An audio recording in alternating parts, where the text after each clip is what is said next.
Será que tem alguém que não viu o anterior ainda? Todo mundo sabe, né? Ademir Feliziani. Faço teatro em Sorocaba, né, desde 1972.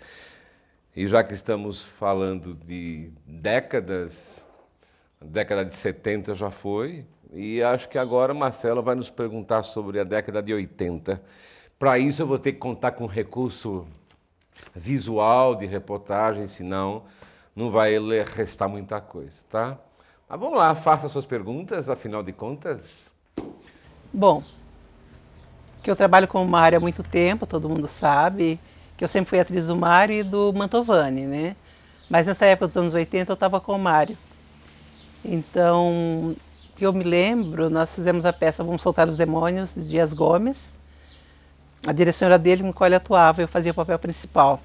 Eu fazia Nara Pontes. Eu gostava de me apresentar lá. Foi muito bom, a temporada foi boa. E nós viajamos também com o espetáculo, que eu lembro, assim, fomos para Campinas. Eu não lembro agora, não me recordo o nome dos teatros. Teatro Municipal, tinha um outro teatrinho pequeno que nós fomos também. E a apresentação foi muito boa. Mas era assim, para mim foi uma experiência fantástica, porque a peça era uma peça assim, política, bem política. E o meu personagem carregava toda aquela gama política. E eu, Matilde, na época, não tinha experiência política nenhuma. Então foi um aprendizado. Então às vezes eu fico pensando aqui em casa como é ser um ator iniciante. A gente acha que tudo é festa, são luzes, palco, brilho, barzinho à noite. Quando chega um certo tempo você vê que não é nada disso. Para ser um ator do teatro amador, eu não digo amador porque não tem DRT. Falo teatro amador porque ama o que faz, porque gosta. O ator tem que pesquisar muito, o ator tem que ler muito. E hoje em dia eu tenho, graças a Deus, esse tempo para fazer isso, de ler, de pesquisar. Não que eu seja uma atriz completa, de jeito nenhum. Mas acho que fica o recado para esses atores novos que pesquisem, leiam, porque na época eu não tinha quem falasse, ó, você tem que ler muito, aí tem livro para você ler. Eu ia, sabe, o Mário mandava ir para lá, eu ia para lá falar mais alto, falar mais baixo. Eu não tinha experiência nenhuma como atriz. Então foi assim, foi sofredor fazer Nara Pontes. Ainda mais trabalhar com o Mário, que o Mário é um camaleão. Né? E mesmo que ele estava assim há pouco tempo, eu acho que estava começando também, quase começando, mas o Mário sempre foi um ator muito bom. Para encarar Mário no palco tem que ter calibre, senão não encara. Ele assim, sou fã dele, ele sabe disso. Quando ele falou assim, vai fazer Nara comigo, eu tremi nas bases. Falei, mas vamos em frente, eu não sou de falar não, né? Eu abraço qualquer causa, assim. E foi assim um processo muito bom. Importante nesse começo dos anos 80 foi a inauguração do Teatro Fantoche, que era um teatro particular, iniciativa privada, né, do Dr. Fontana. Era um teatro pequeno, não me lembro agora quantos lugares, acho que 160, 170 por aí. Ficava ali na Árvore Grande, na João Ferreira da Silva. Eu mesmo me apresentei muito lá, acho que todo mundo usou muito o fantoche, até porque não tinha muita opção até então na época. Acho que ele foi talvez a iniciativa mais importante que aconteceu, pelo menos no começo dessa década, assim, a criação desse teatro. A história é a seguinte: nós estávamos na cantina de pedra comendo pizza e de repente pintou a necessidade de ter um teatro nosso. E dali, um mês e meio depois, nós já estávamos com um local pronto, não é? Um local apropriado, que era um antigo armazém ali do Além Ponte, eu não sei bem o nome da rua mais. Éramos eu, o Fontana e o Gil de Mello. Antes de se chamar Teatro Fantoche, por isso mesmo ele se chamava Teatro dos Três, que éramos nós três. Há alguns detalhes que são interessantes serem contados ali, que eu gostaria que você registrasse, é que a luminária do teatro, porque o Fontana mandou reformar tudo, porque ele era o mais riquinho dos três, ele estava abonadinho, então ele mandou reformar, fez arquibancada, madeira vinda do Paraná e tal, então ficou bonitinho o teatro. E a parte da iluminação, não iluminação para o palco, mas iluminação para o público, foi feito com bebedouro de galinha da chácara da Landa Lopes. Você precisa ver como ficou bonito aquilo, menino. Sabe? Aqueles bebedouros redondos, parece um chapéu mexicano. Coisa mais linda do mundo. Quer dizer, tudo feito na base do peito, né? Aconteceram depois alguns espetáculos muito bonitos lá, que a Meia levou, que o Marvadão levou, o Celso Ribeiro levou, o Ademir Feliciano fez muito sucesso lá, o Roberto Gil Camargo levou aqueles espetáculos modernos deles, moderníssimos, né? Então, o teatro funcionou durante um bom tempo. E começou a vazar água no instante em que o Fontana veio de São Paulo e disse para nós dois, olha, comprei toda a parte eletrônica do teatro. Vai ficar em R$2.000 cada um. Pô, eu não ganhava isso por mês, pô. Resultado, eu fui o primeiro que tirei meu time. O Gil de Mello aguentou mais uns 2 meses ainda, depois também tirou dele e ficou só Fontana. E depois o Fontana acabou enjoando aquilo e vendeu aquilo, fechou. Mas eu posso garantir a você que houve muito sucesso naquilo, foi importante. Depois que ele ganhou o prêmio Fantoche do estado de São Paulo, ele transformou o teatro de Teatro dos Três para Teatro Fantoche. Então, na infância eu gostava demais das músicas da época, né? Francisco Alves, Nelson Gonçalves e muitos outros cantores. E isso a partir dos 8, 9, 10 anos, logo depois eu comecei a frequentar os programas de calouro, que naquela época nós tínhamos bastante, né? A PRD7 tinha programa de calouro, Cacique também tinha, Vanguarda posteriormente também instalou, né? Quer dizer, inaugurou o programa de calouros. Comecei a frequentar, depois disso até acabei ganhando um prêmio aqui em Sorocaba, fui cantar na televisão, na TV Tupi, e lá ganhei também um prêmio pela apresentação, e estava mais ou menos empenhado em me tornar um cantor. Mas ao mesmo tempo eu entendia que eu precisava estudar, porque sem estudo a coisa fica muito complicada, né? E aí, o que aconteceu? Quando eu estava com meus 13, 14 anos e todo empenhado em cantar, aquela coisa toda, as emissoras começaram a eliminar os programas de auditório, né? E chegou num ponto que não tínhamos mais nenhum programa de auditório para se apresentar. Foi quando eu recebi um convite para trabalhar no teatro. Eu estava aí com 14 para 15 anos, e achei boa ideia. E aí então fui lá para ser dirigido pelo Afonso Gentil, que foi um dos grandes diretores que nós tivemos aqui, né? Posteriormente o Osório também dava sua mão, aquela coisa toda.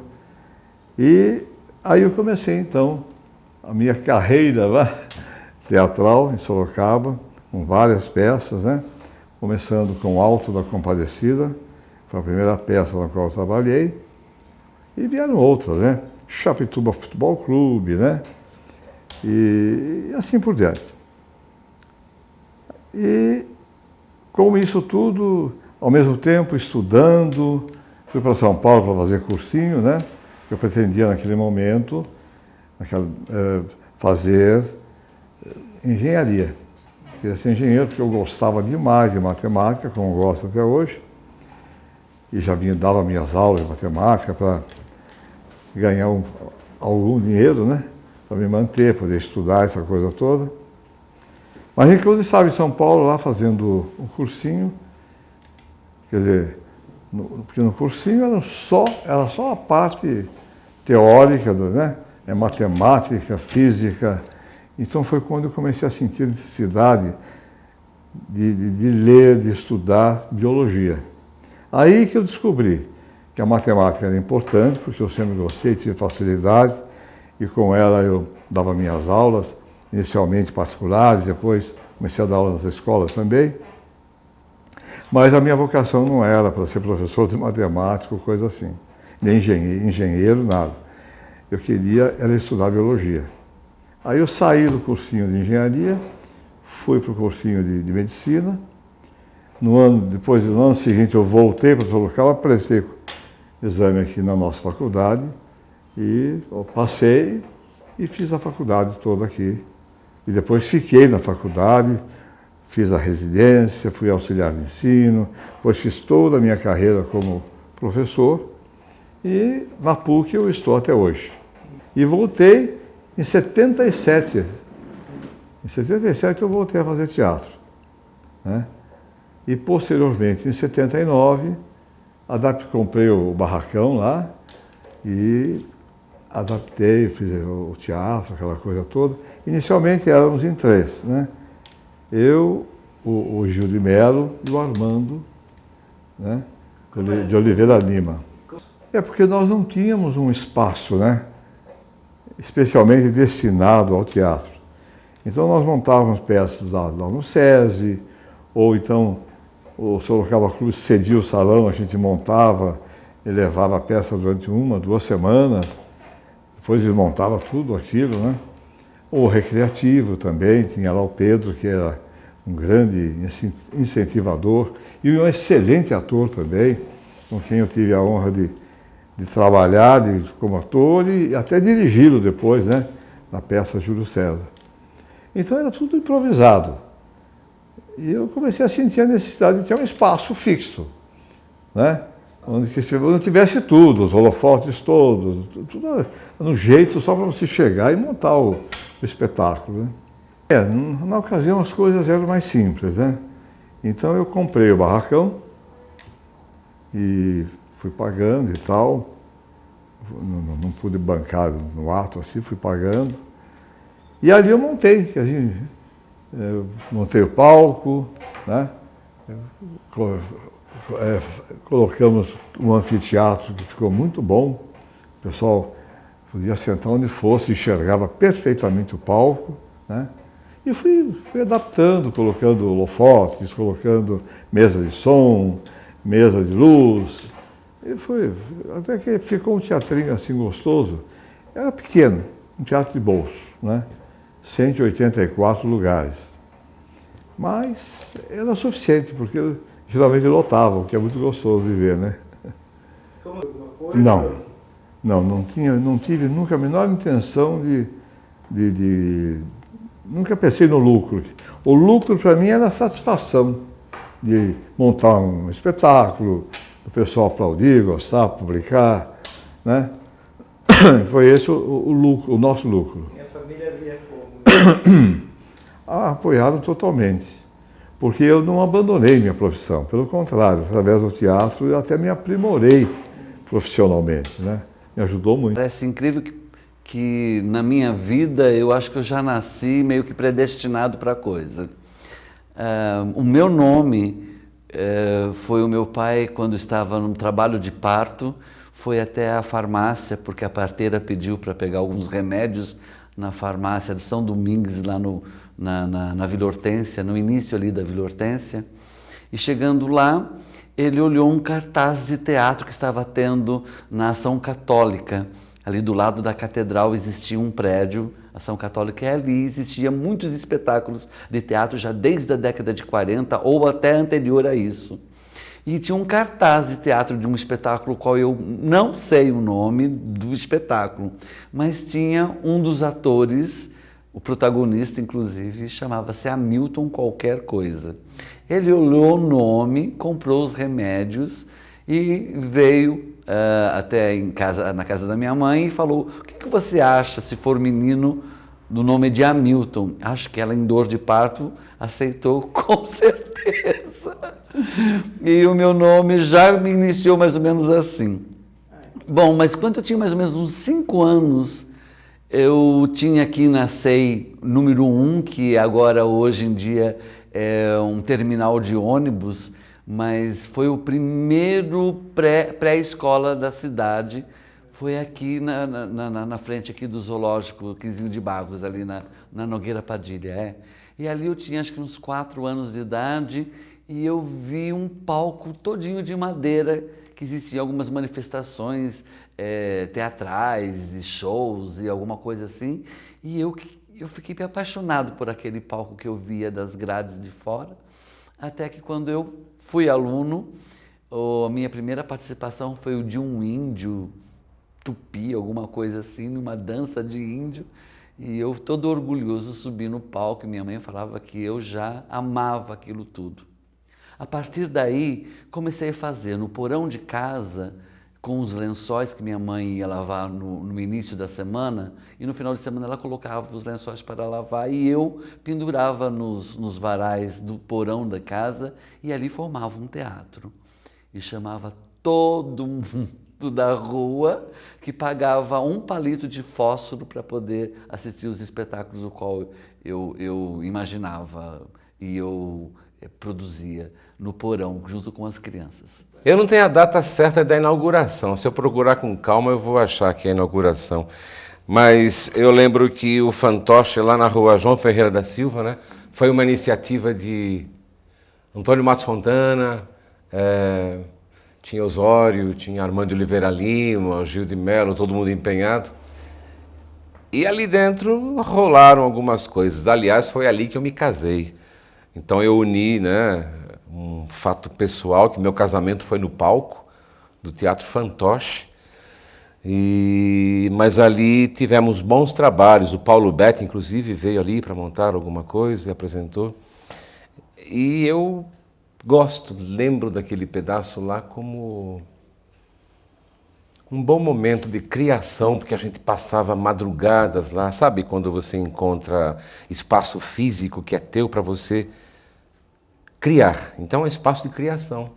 Não é quando o diretor vinha com a imposição, vai ser assim, não. Ali havia essa oportunidade de se conversar durante a madrugada e sair bons trabalhos, né? Osório fez um musical lá, o Sempre.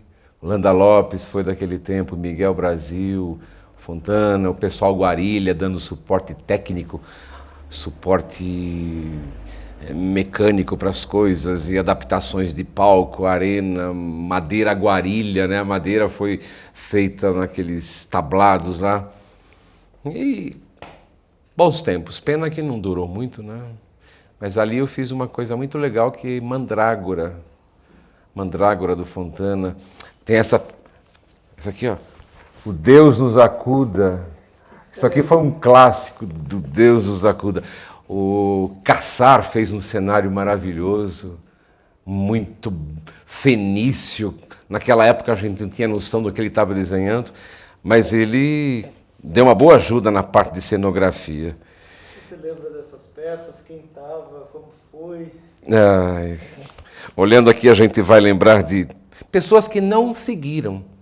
Parece que ninguém daquele tempo teve uma sequência de teatro. Tem Marilene Juste, Jorge Funes, Nilcé, Aprígio, pessoas que desapareceram. A Landa Lopes, que está por aí hoje, e ninguém mais. Bom, tinha uma federação, a FETABAS, Federação de Teatro Amador, então, de certo modo, ela meio que fomentava os grupos, festival, ela tinha uma biblioteca muito boa, tinha todos os textos que você pudesse pensar, eles tinham lá, então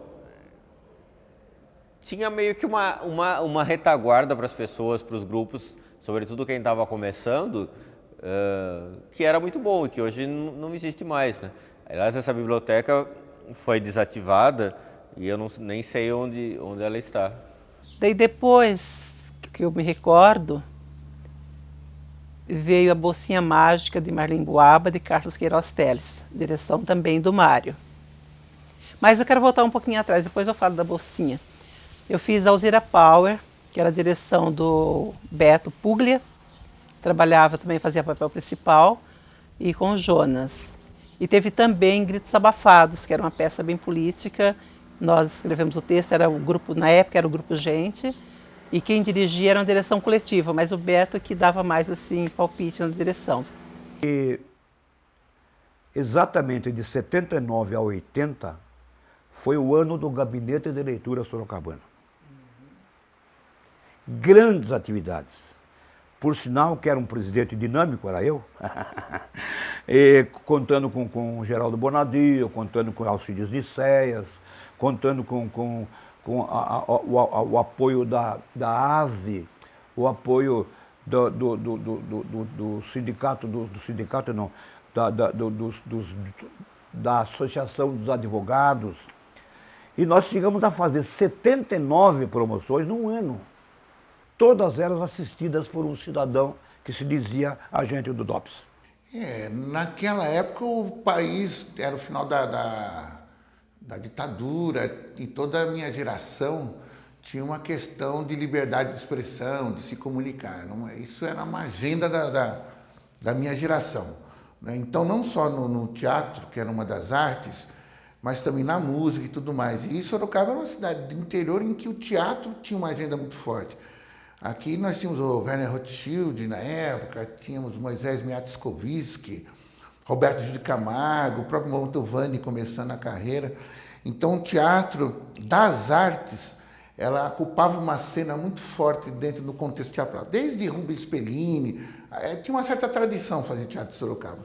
E eu tinha chegado de São Paulo, eu fui estudar no Bienrimbach, aí me parece que eu assisti um espetáculo do Roberto naquela época, e aí eu me interessei em fazer teatro. Aí eu conheci um sujeito chamado Ismael Gezel, estava montando uma peça absurda lá, chamava-se Preto e Branco, era uma peça maluca, e eu participei como ator. A partir dali eu nunca mais parei de fazer teatro, eu gostei daquilo lá. Aí eu comecei a pensar em fazer direção, porque eu sou muito apaixonado por cinema e eu falei, puxa, eu vou tentar fazer direção. E a minha efervescência, não era tão difícil quanto hoje montar um grupo de teatro, né? Porque não se tinha nada. O que você fazia, as pessoas iam lá e até, de uma certa forma, incentivava. A imprensa tinha um certo espaço em que os grupos faziam seu espetáculo. Obviamente, tinha muita gente tentando, poucas conseguindo, e aí eu consegui dirigir alguns espetáculos. Por exemplo, nos anos 80, foi levada uma peça no Teatro da OSE, na Escola da OSE. 2 espetáculos foram levados lá. Um deles chamava Abaixo o Borrão, escrito por mim e pelo Nininho, Antônio Sebastião Dias da Rosa. E o outro, Abaixo o Borrão, e o outro, já me esqueci. Mas Abaixo o Borrão eu tenho certeza absoluta. A Mirna que dirigiu ainda. A Mirna Elia Tala Cerise da Silva, que é professora de português, da língua portuguesa, foi quem dirigiu o espetáculo Abaixo o Borrão. Era a história das cores. Eram cores, todas elas coloridas, que no fim formavam um borrão. E não era para formar um borrão, era para manter a integridade das cores, né? A característica de cada uma delas e tal. Era um texto assim, meio psicológico, meio sociológico, e sei lá. Mas foi sucesso na OSE, Abaixo o Borrão. Foi nos anos 80, porque eu era professor lá na OSE.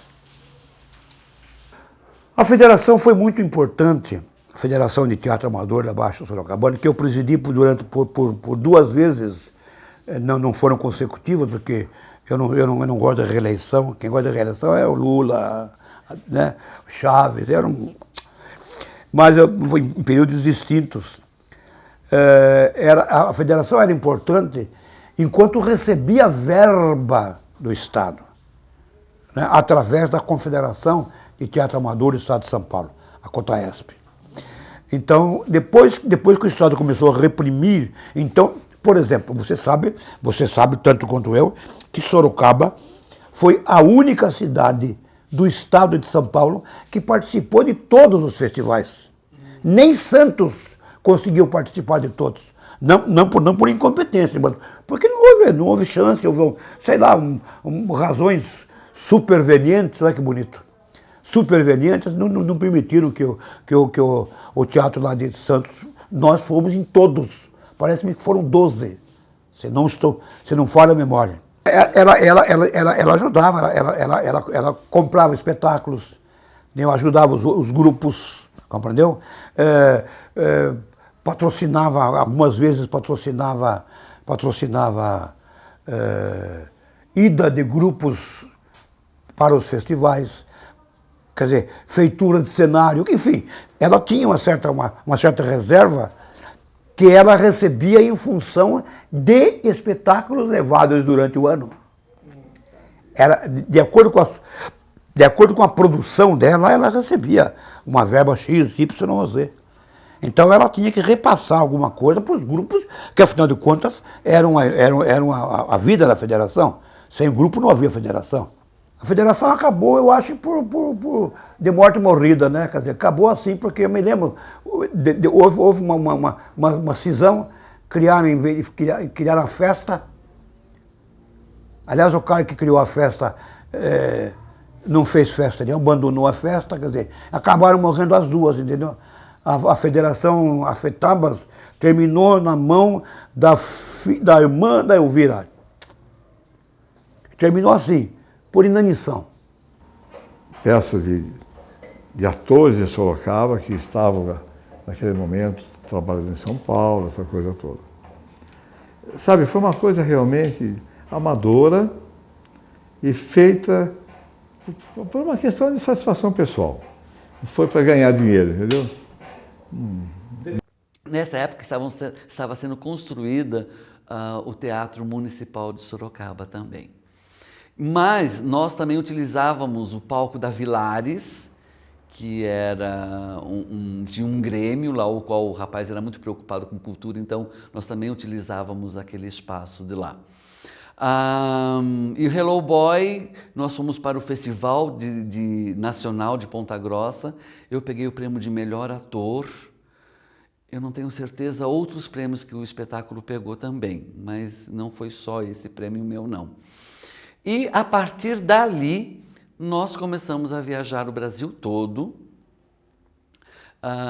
fomos para Goiânia, fomos para o Acre, fomos para Rondônia, fomos para Minas Gerais, São Paulo. Aconteceu muita coisa e foram anos de trabalho. Chegamos a mais de 100 apresentações em apenas um ano, alguma coisa assim. Então o Hello Boy foi um acontecimento. As pessoas se emocionavam demais. Você estava em cena, você via a plateia inteira chorando, sabe? Era muito interessante. E como eu fazia um papel feminino, muita gente não sabia que era um ator que estava fazendo aquela personagem feminina.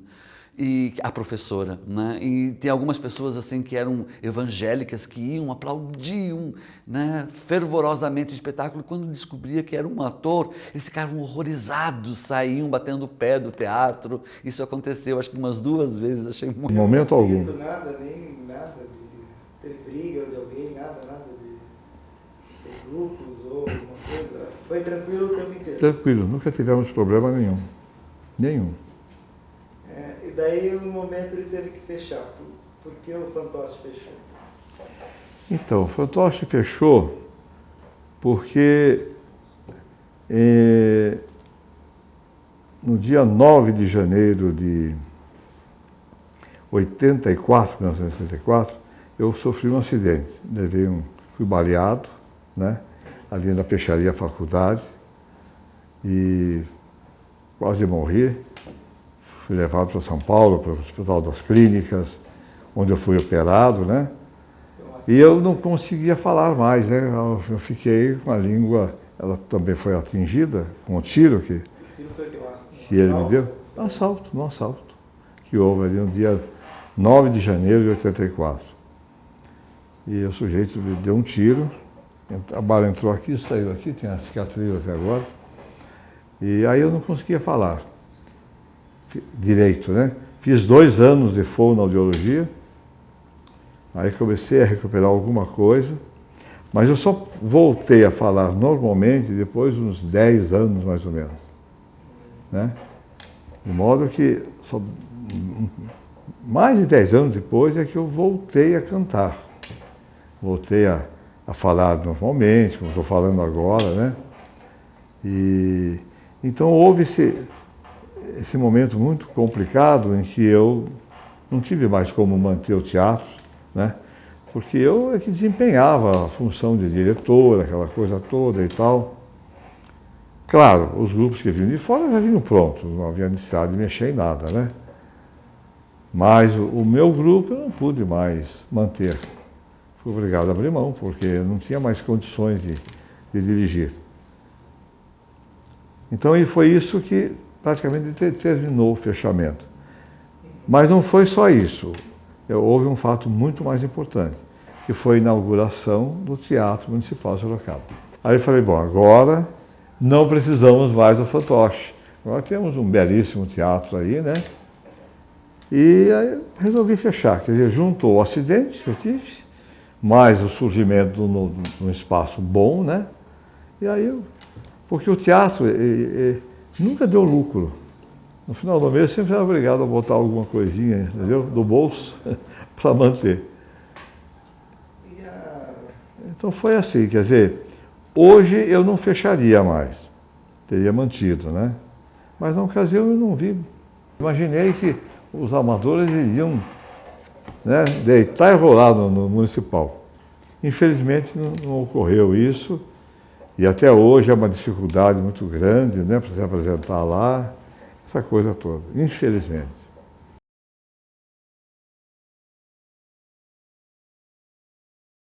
Tentando lembrar como foi Porque quando ele começou, ele não tinha talvez a burocracia que se tem hoje para ocupá-lo. Era bem mais acessível.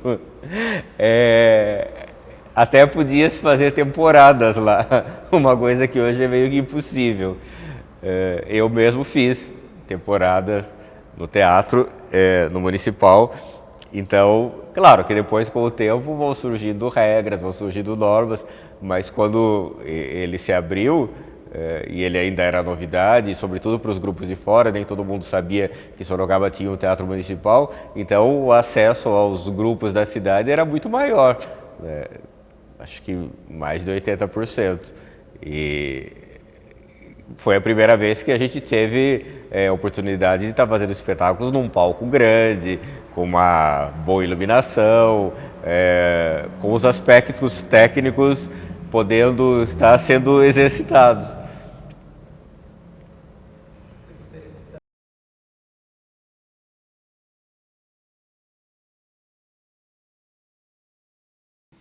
O Sem Brilho ele tratava, é um espetáculo que se tratava da história de dois atores, era alter ego, né? Eram dois atores que queriam montar uma companhia de teatro, fazer sucesso e viver de teatro. Aliás, muito tempo, eu acho que é ainda hoje, eu não sei como é que é hoje, mas o grande objetivo era viver de teatro. Essa era a grande trajetória, né?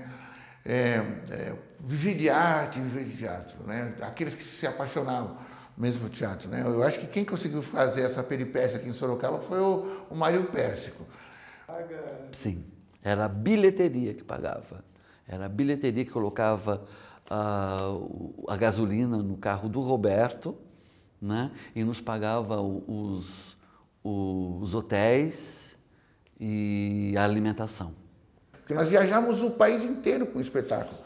Então fui para o Festival Nacional de Teatro, que era em Londrina, fomos para Ponta Grossa, chegamos a ficar em terceiro lugar lá em Ponta Grossa, ganhamos muitos prêmios, eu não me recordo tantos quantos foram. Enfim, aí eu saí e eu fui para Piracicaba em 86, a convite do Fernando Kirder, que tinha visto o espetáculo, e montei uma companhia lá chamada Tubarão, que deu origem à série. E que ali começa um pouco a minha trajetória mesmo como diretor de teatro. Digamos que eu estaria maduro ali. Não existia isso. Chegava na cidade, colocava nos jornais, íamos para a rádio, não era nada grupos e escolas fechadas e coisa e tal. Não existia isso naquela época. Não existia isso. Eu me lembrei de uma montagem que o Roberto fez lixo atômico. Ele fez aqui em Sorocaba. Aí ele arrumou um emprego lá em Bragança Paulista, mudou para lá e falou, vamos fazer para lá? E fomos apresentar na universidade, lá na São Francisco. Lá rolou dinheiro para os alunos. Eu me lembro um fato muito interessante, né, que foi de manhã para os alunos. Eu saí do meu emprego aqui, fui para lá, falei, vou ganhar dinheiro com teatro. Só 3 pessoas, eu, ele e a Janice, vou faturar lá, né? Aí ele cobrou lá míseros centavos dos alunos, sabe? Aí a gente, no final do expediente, ele apareceu com um saco cheio de dinheiro, tudo dobrado assim, ele falou, Ademir, vamos ficar ricos. E foi na sala, fez assim com o dinheiro, caíram moedinhas, caiu cédula de centavos. A gente ficou tão entusiasmado e não deu nem para pagar passagem de volta por causa daquilo. Mas foi um bom momento aquele teatro lá em Bragança Paulista. E o Hello Boy, nós fomos para o Festival Nacional de Ponta Grossa. Eu peguei o prêmio de melhor ator. Eu não tenho certeza outros prêmios que o espetáculo pegou também, mas não foi só esse prêmio meu, não. E a partir dali, nós começamos a viajar o Brasil todo. Fomos para Goiânia, fomos para o Acre, fomos para Rondônia, fomos para Minas Gerais, São Paulo. Aconteceu muita coisa e foram anos de trabalho. Chegamos a mais de 100 apresentações em apenas um ano, alguma coisa assim.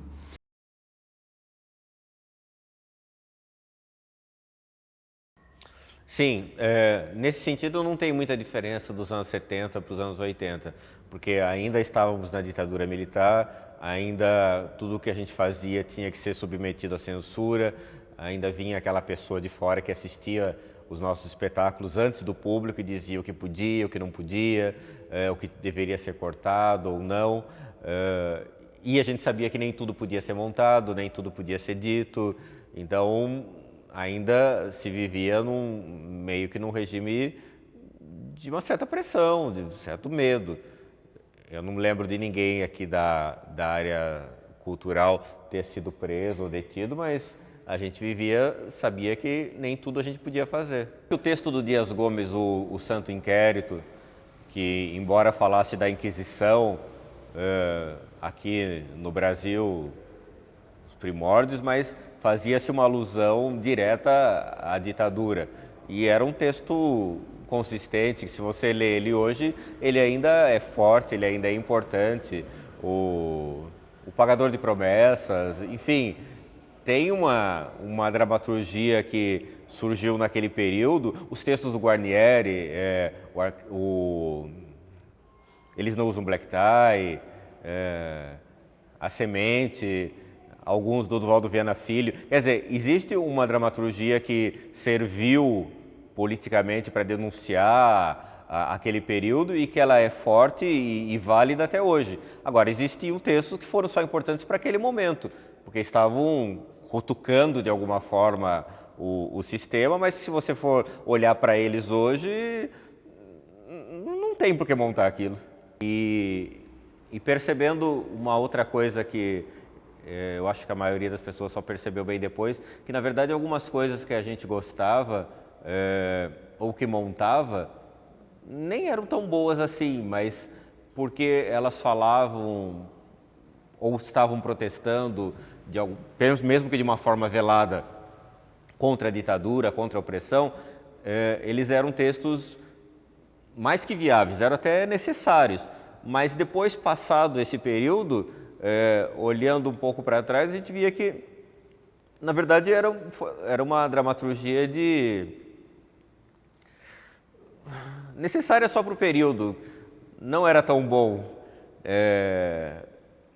mas na hora a gente não tinha essa percepção, era até muito importante montá-los, era fundamental mesmo estar falando, mas tanto que muitos desses autores não sobreviveram.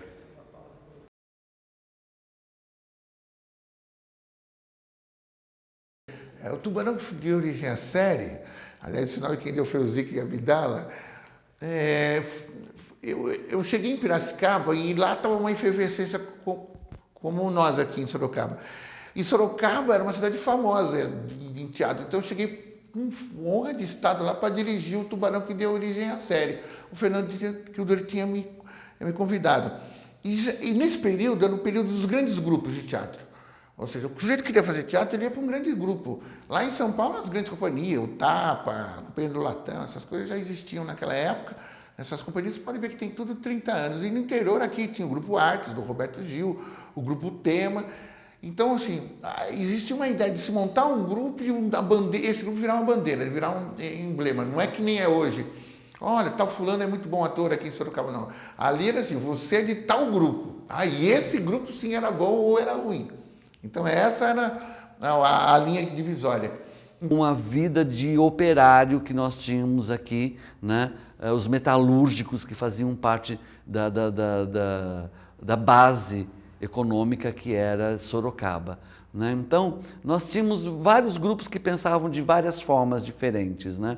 Alguns que só pegavam textos clássicos, já consagrados mundialmente, então era alguma coisa meio europeia, né? De pensamento europeu. Então, era o que o homem, o que o ser humano pensava na sua totalidade, não tanto no bairro. Existiam os grupos que tinham o pensamento mesmo já voltado ao trabalhador, ao brasileiro, à nossa realidade, né? À pobreza, à fome e às injustiças trabalhistas também, que na época era um momento de ajuste, né? Era um momento de ajuste.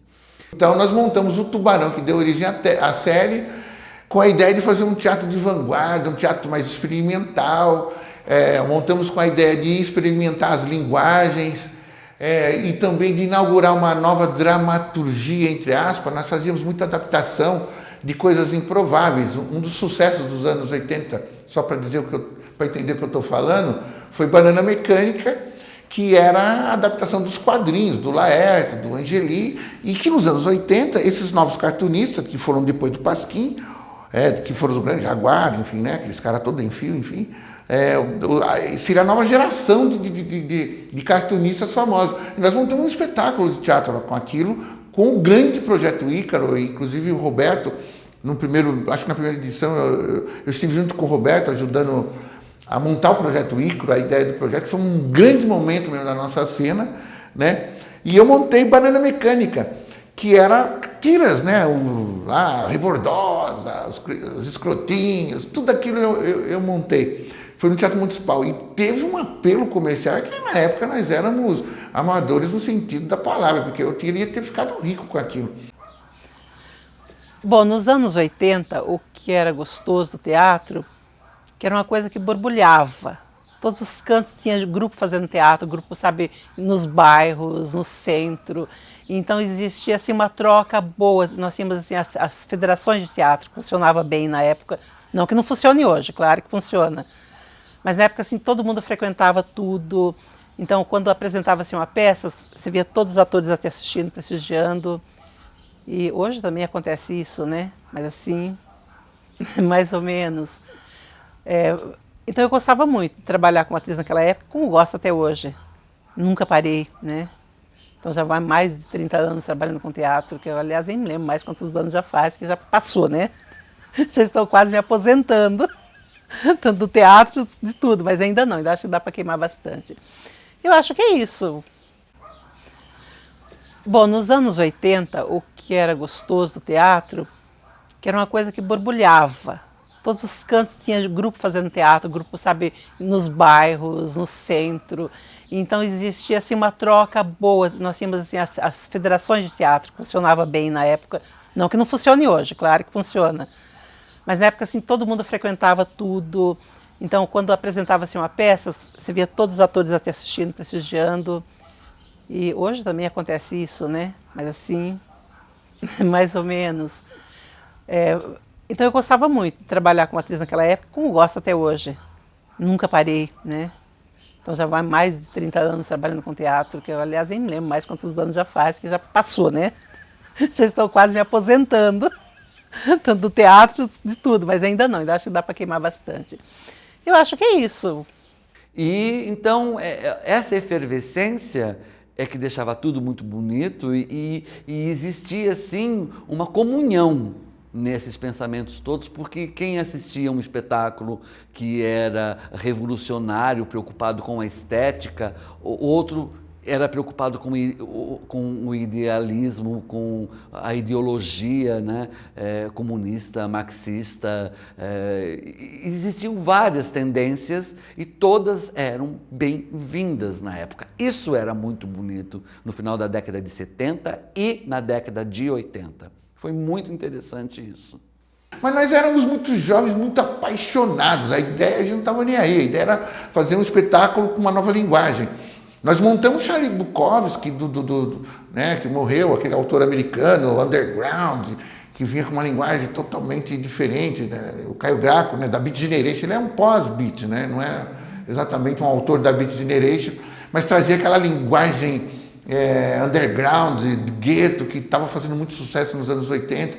Nós montamos. A minha primeira montagem foi uma coisa assim. Nós havíamos assistido há muito tempo, lá por 72, mais ou menos, não, bem antes, nós tínhamos assistido ao filme Morte em Veneza, né, do Luchino Visconti. Então, falava-se da busca da beleza pura, aquele negócio todo e tal, e logo, alguns anos mais tarde, eu assisti o Ludwig, também do Luchino Visconti, que falava sobre o rei da Baviera, né, com Helmut Berger e Romy Schneider, né, essa gama de atores muito bons. Então, eu tinha aquele negócio na cabeça de fazer uma história que mexesse com as duas coisas. Só que eu sempre tive um negócio muito interessante comigo. Certo? Qualquer coisa que eu veja, eu penso assim, eu vou fazer um negócio desse, só que totalmente diferente. Certo? Então eu nunca copiei nada. Então o que eu fiz? Eu montei um texto em que um artista, um escultor, procurava a beleza pura, como o Arrembar procurava no Morte em Veneza. Só que ele procurava isso na escultura. Então ele começa a criar uma escultura, certo? E a escultura fica perfeita, certo? O símbolo ideal da beleza pura, certo? Só que quando ele termina de fazer a escultura se mexe e fala com ele. Aí perdeu a graça. Aí ele não... Sabe aquela coisa de você ter aquele ideal na cabeça, mas não querer que ele exista?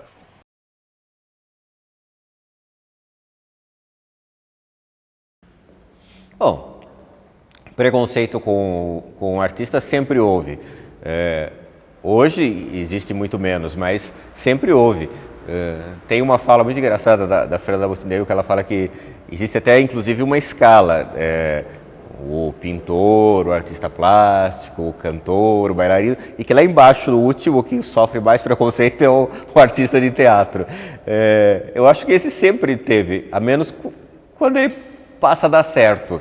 Quando eu falo dar certo é ficar famoso, ser reconhecido, aí, né, ele é muito admirado. Mas o contrário era ainda muito sinônimo de vagabundo, né? Ainda hoje as pessoas perguntam, você faz teatro, mas, legal, e trabalha no quê? Né? Como se fosse coisas de... Não fosse possível ser um artista e trabalhar, né? Viver com isso. Na verdade, a cidade sempre foi, pelo menos dentro do que se chamava teatro amador, ela sempre teve um grande destaque e reconhecimento, fora mesmo do âmbito de Sorocaba. Acho que o que fazia as pessoas desistirem é a sobrevivência, né? Chega um momento que, vou continuar me dedicando a isso, mas como vou me manter, como vou criar família, enfim, não havia. Acho que ninguém fazia isso.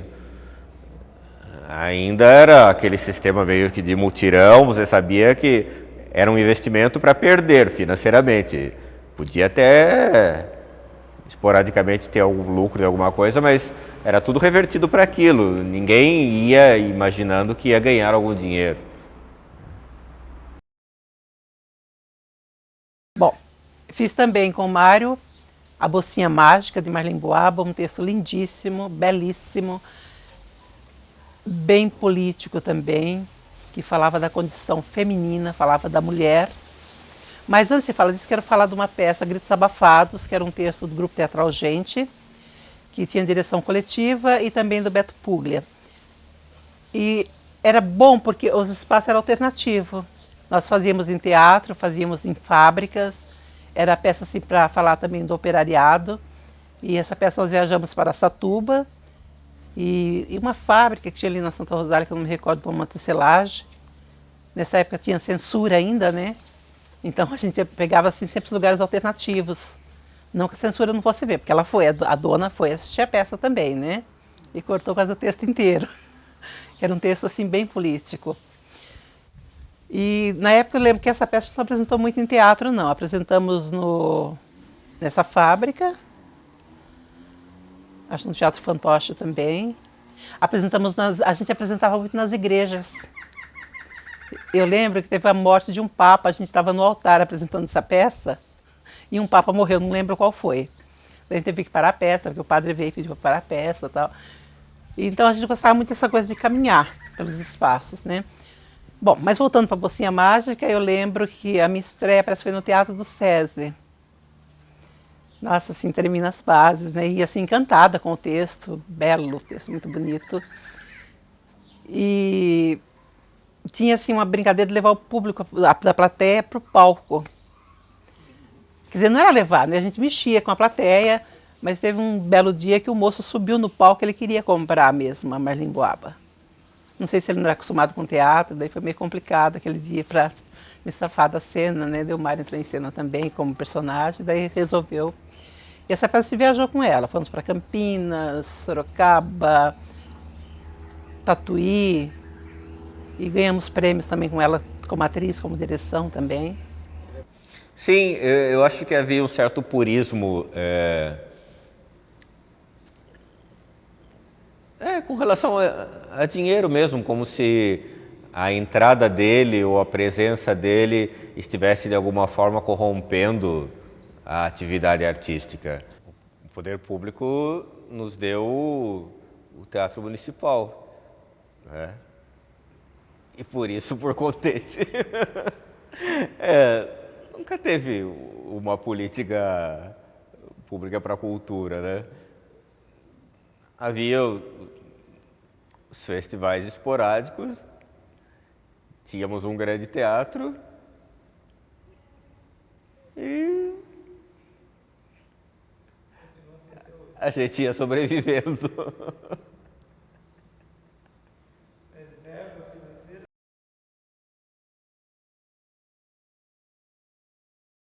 Bem, nos anos 80, quando o Panunzio assumiu a prefeitura, ele fez uma coisa que foi uma das melhores coisas que algum prefeito já fez pelo teatro. Primeiro, ele convidou para a Secretaria da Educação a Dulcina Guimarães Rolim. Então, ele pediu que a Dulcina reunisse todos os diretores de teatro. É bom lembrar que naquela época não havia a Secretaria da Cultura, independentemente da Educação. Eram as duas, né? Secretaria de Educação e Cultura. Então, a Dulcina chamou todo mundo, todos os diretores, convidou todos os diretores de teatro para uma reunião, né? E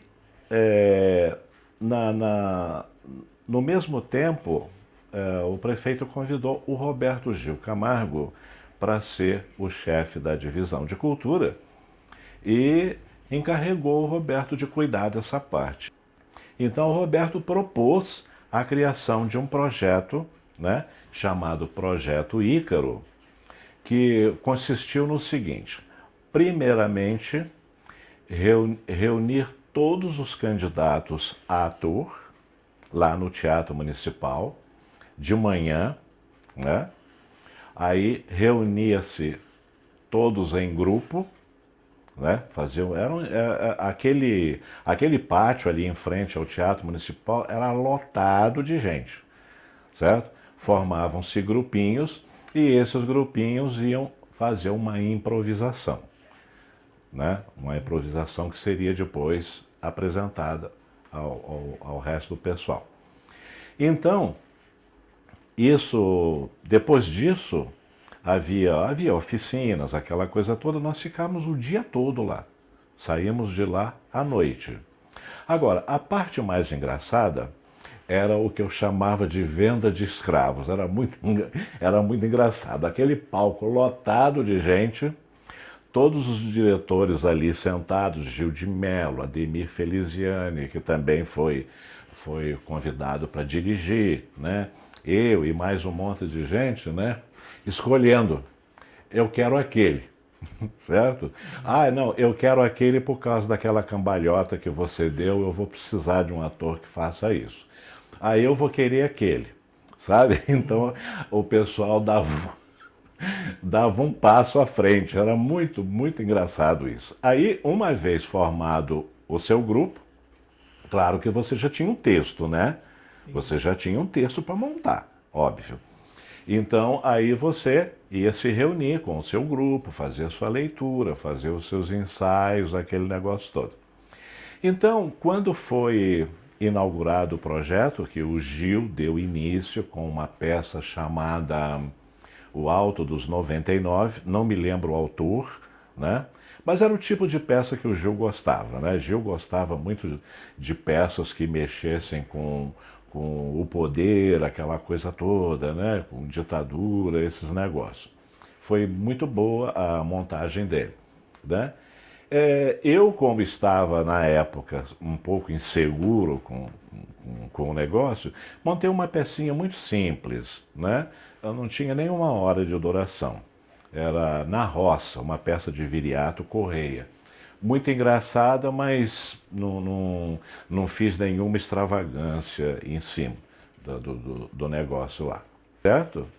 E eu não sei, eu não estou assim bem certo, mas parece que o grupo ficava com o dinheiro do ingresso, certo? Ficava com o dinheiro do ingresso, né? O que pra gente era um grande estímulo, aquilo lá, né? Então eu participei do primeiro e do segundo Ícaro, até que depois, quando foi eleito o novo prefeito, então aí já não se cuidou mais dessa parte aí. Depois começou aquela briga por uma secretaria da cultura, então a coisa foi tomando outros rumos, né? Mas o tempo que durou o projeto Ícaro foi uma das épocas mais profícuas para o teatro da cidade.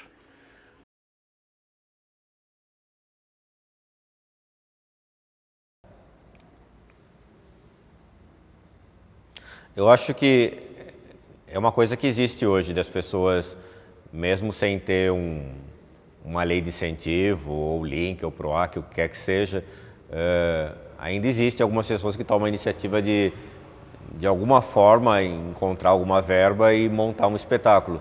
Mas isso existia muito mais nos anos 80, nos anos 70, né?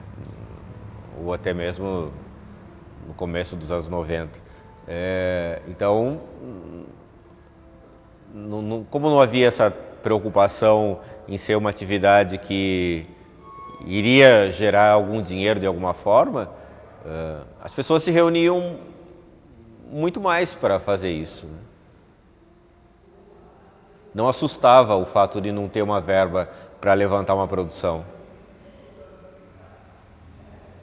Isso não era impeditivo.